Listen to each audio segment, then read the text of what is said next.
Okay, Ahmed, we're good here.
Good afternoon. My name is Shauna Nissan. I'm a staff attorney here at CAIR Chicago, and thank you all for being here today. We are here to discuss a deeply troubling incident of anti-Palestinian discrimination that occurred right here in Chicago at the East Bank Club. This is not an isolated event. It reflects a broader and escalating pattern in which extremist anti-Palestinian hate groups, emboldened by public silence and corporate cowardice, target the jobs, licensures, memberships, and daily routines of people speaking out against the genocide in Gaza. Our client, Sammy, was the subject of one such online attack and has now experienced the discriminatory consequences, all because he wore a Palestinian flag shirt to the gym. I'll invite him up now so he can share what happened in his own words. Thank you. Good afternoon. I'm here to speak about the discrimination I have faced because I'm Palestinian. About 6 months ago in February, someone took my picture without consent and demanded that East Bank Club ban me. I became the target of a local hate group for being a Palestinian man wearing a Palestinian gear to the gym. Initially, East Bank Club supported me, affirming that I had not broken any policies and that taking photos of guests were against club rules. However, my image and the club's response quickly circulated on social media, pushed by this hate group and certain individuals. These posts were filled with hateful comments and threats specifically targeting me. Seeing I was not violating club rules and believing the situation had ease, I wore the shirt again a month later.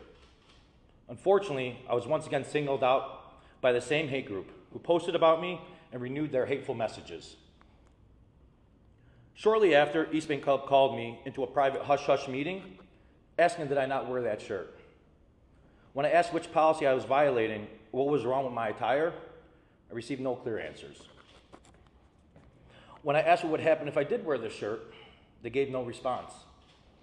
Out of concern for my safety due to the threats received online, I refrained from wearing the shirt for a period, hoping tensions would calm.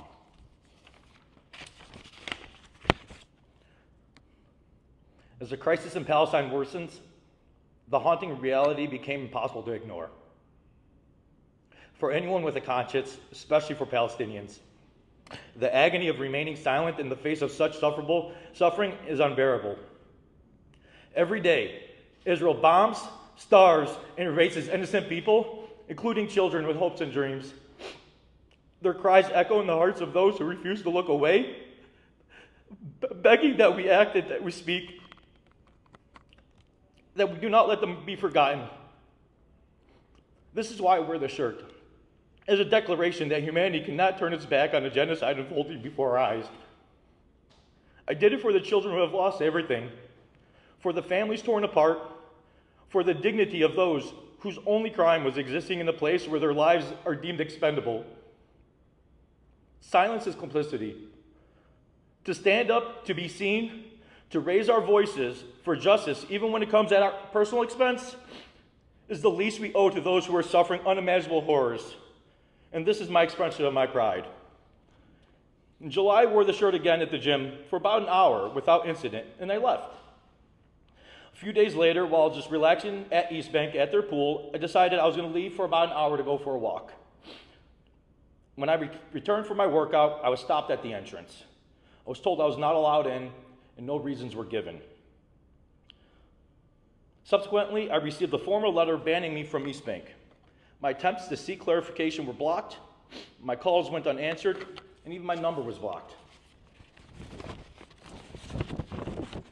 I've been treated like a criminal, not for breaking any rules, but for refusing to be silent in the face of hate.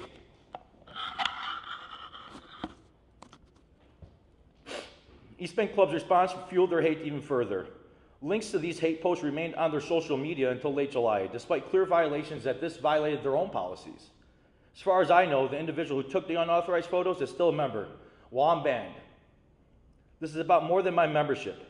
It's about standing up for justice, dignity, and the right to raise our voices when innocent lives are at stake. I call on East Bank and our community at large to do better. We need to protect those who are targeted by hate. We need to speak up against injustice, and we need to foster the environment of respect and humanity for all. Thank you.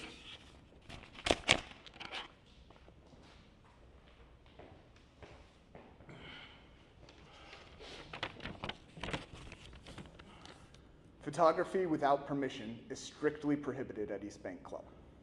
Yet Sammy was photographed twice at the club without his knowledge or consent. Those images were shared with a local hate group, resulting in bigoted comments and explicit threats directed at him. Rather than enforcing its own rules or protecting its members, East Bank Club met privately with Sammy and asked him not to wear his shirt again. Months later, when Sammy wore the shirt again, the club banned him without notice. The explanation that followed days later was both pretextual and incoherent. Sammy was targeted because he wore a shirt celebrating his Palestinian heritage. A hate group objected to the shirt because it used the word or included the word resistance. East Bank Club responded not by defending its member or its own policies, but by banning Sammy and terminating his membership. In doing so, the club chose to capitulate to anti-Palestinian bias and hatred rather than uphold its own standards.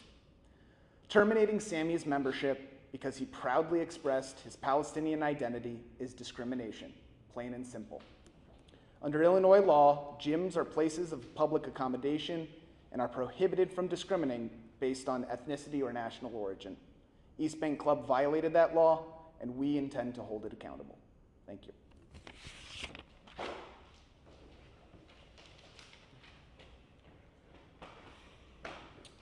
I want to say a few words. I think my colleagues and Sammy very articulately and very clearly expressed what's at stake and what's happening here, but I just want to share a few more words of reflection.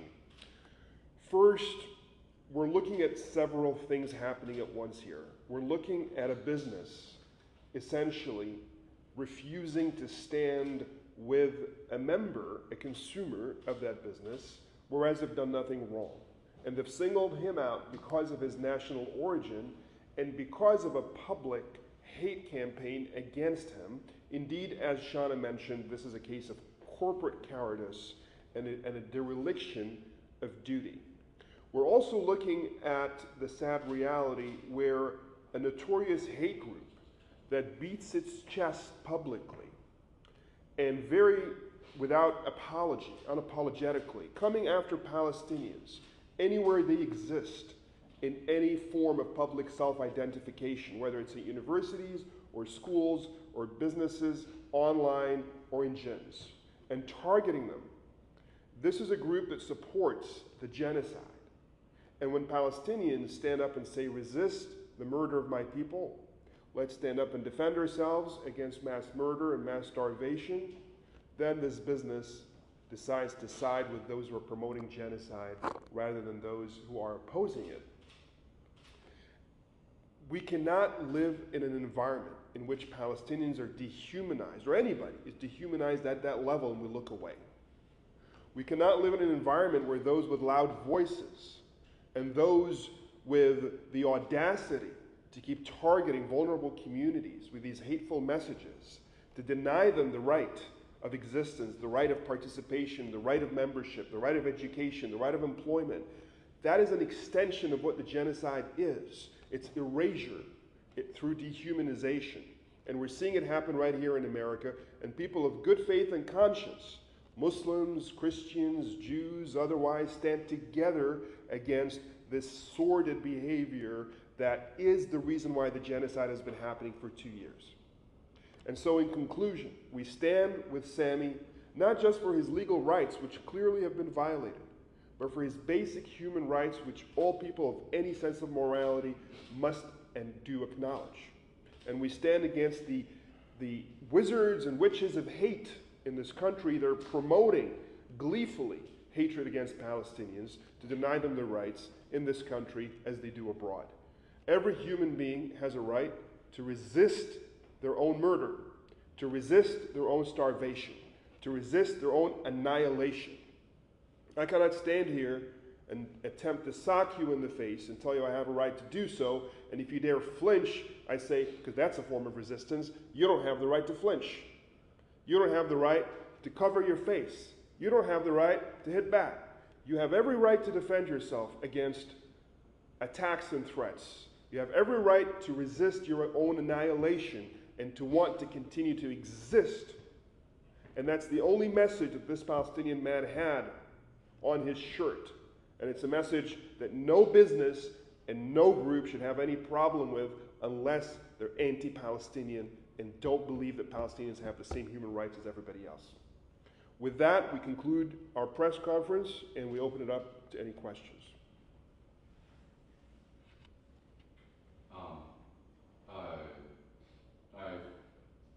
I honestly just am kind of surprised about the conditions of the social situation on Palestine.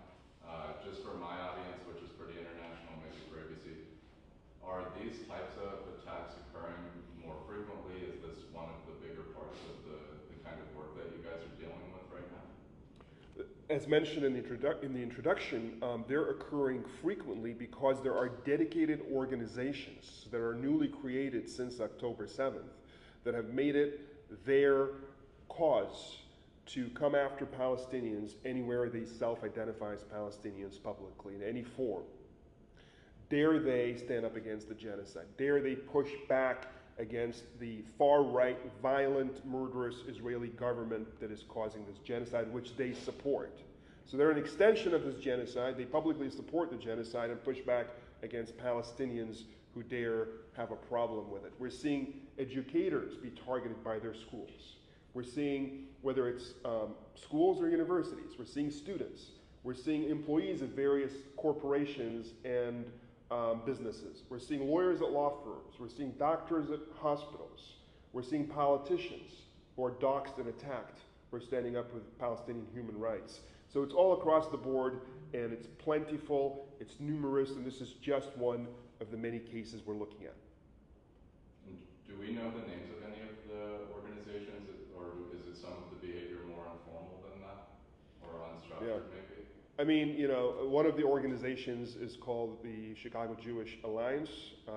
We're not interested in naming organizations to not give them oxygen, but these organizations are out there doing their terrible work for all to see, and they've been behind many of those cases. But there are others as well, locally, nationally, and globally. As a matter of fact, even these cases you may have heard of, like Mahmoud Khalil being targeted, someone who stood side by side with Jewish activists standing up against the genocide, calling for peace, calling for a resolution of the conflict, calling for justice for his people. He was targeted, including by the President of the United States, not because he was some kind of notorious individual known to everybody, but because his name was forwarded by a far-right Zionist pro-genocide organization straight to the US government.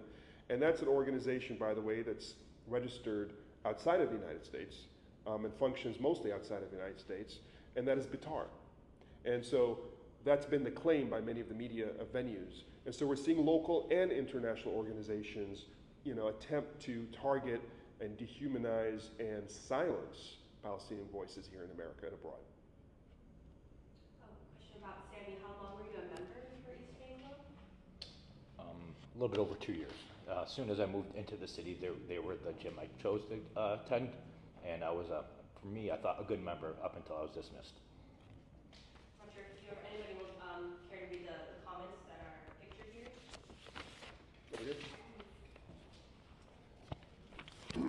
I mean, I will say my time at East Bank, there were times I did look over my shoulder, worried after those. I mean, being told that, someone should drop a dumbbell on my head while I'm working out. Things about, going back to Gaza and getting bombed, shot at by snipers, starved to death, displaced, had my family lost. My kids see this stuff.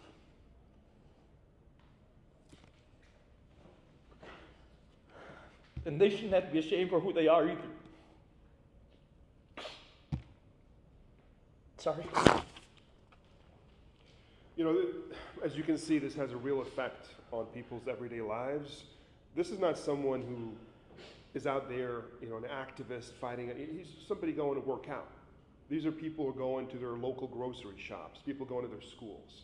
And their lives are upended because they dared identify as Palestinian and stand against the annihilation of their own people. As simple as that, they were targeted. Public comments, you can see them for yourself. They're all over the internet.